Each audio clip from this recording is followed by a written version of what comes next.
This has been a time when a lot of people are rethinking where they get their financial advice. And a lot of people who don't get financial advice are thinking they ought to.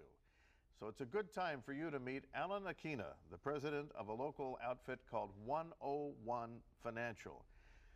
Merrill Lynch, you're not. You're occupying a completely different space. Why don't you explain it? Yeah, our market is the good, hardworking, middle-class family, people that are trying to get ahead. They're living paycheck to paycheck, having a tough time managing what's coming in, what's going out, and the pile of debt. And so that's where we come in, and we provide the education for them to help them to get their financial life totally organized and out of debt as quickly as they possibly can. You know who would really like this idea is Senator Daniel Akaka, for whom it's always been a goal to have more financial literacy. And he's very fond of saying that there are a lot of people who are needlessly impoverished. That is to say, they don't need to be poor, but they become poor because they don't understand how to pay down their credit bill or something like that. Absolutely, and that's where we come in. There's a huge group of people out there that just want to be able to have that financial peace of mind to pay off their credit card. They want to pay off their car, and they want to pay off their mortgage. They're not trying to get rich in the stock market or this and that. They just want to have that peace of managing their finances and being in control. Now, did you structure 101 Financial as a for-profit company or a non-profit or what? Yes, it's for-profit. Mm-hmm. And how can you manage that?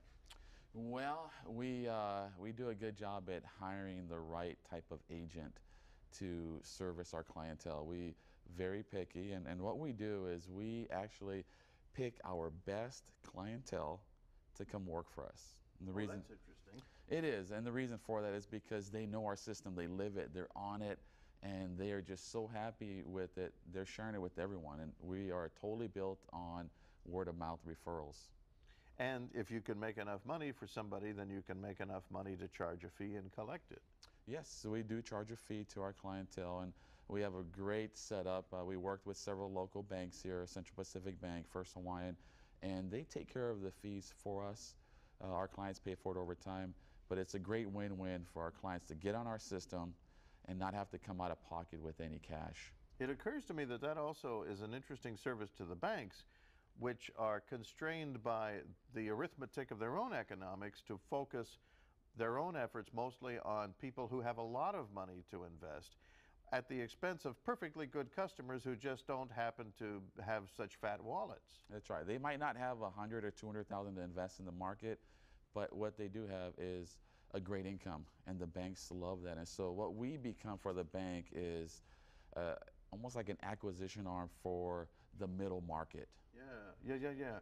And also the development of future customers, because the people who have a lot of money later, they don't all start that way. Absolutely. They love our customers because they have great credit, they're on time with their bills, and they have the ability to leverage and borrow more in the future. Now, I take it you're agnostic. You don't do it just for one bank, but for anyone who wants the service, you're available for them. Pretty much. We deal with even some credit unions, but for the most part, our clients choose either Central Pacific or First Hawaiian. Mm-hmm. How long has the outfit been in operation? It'll be 6 years next month. And do you have a rough idea of how many individual customers you serve? It probably goes up and down, but... Yes, currently on our books we have close to 5,000. Really? Mm-hmm. I was expecting a number in the hundreds. That's really quite a large number of people. We actually have over 240 agents that work for us on every island. Oh, so this is a statewide operation and not just in Honolulu? Absolutely. We're very big on Kauai, Maui, and on Oahu, and growing on the other islands. We even have clients on Lanai. Do you find that with some of them you have to start with certain basic things that we all should have been taught in school but we weren't, like how compound interest works and so forth? Yes, and hence the name 101 Financial. It really means the basics, getting back to managing money, getting the right account set up. Most of the clients that we work with here in Hawaii, they have multiple accounts at all these different banks, and I guess that's what we were taught early on. But we teach them how to focus, get all your money going to one account so you can track everything, and you're more accountable that way. Do you find, as some other financial advisors in different market spaces have told me, that in recent weeks, because, I mean, everybody on Wall Street's nervous, why shouldn't people in Honolulu be nervous too, that you've been getting calls from people as either seeking reassurance or asking if there's any way you can get them out of this and into that? Yeah, well, we don't do any securities trading or selling of any type of insurance products, anything like that. What we do is we just help people we educate them to manage their money properly, and our focus is to help them to pay down their debt. And so they still have their retirement accounts, and we don't really mess with that.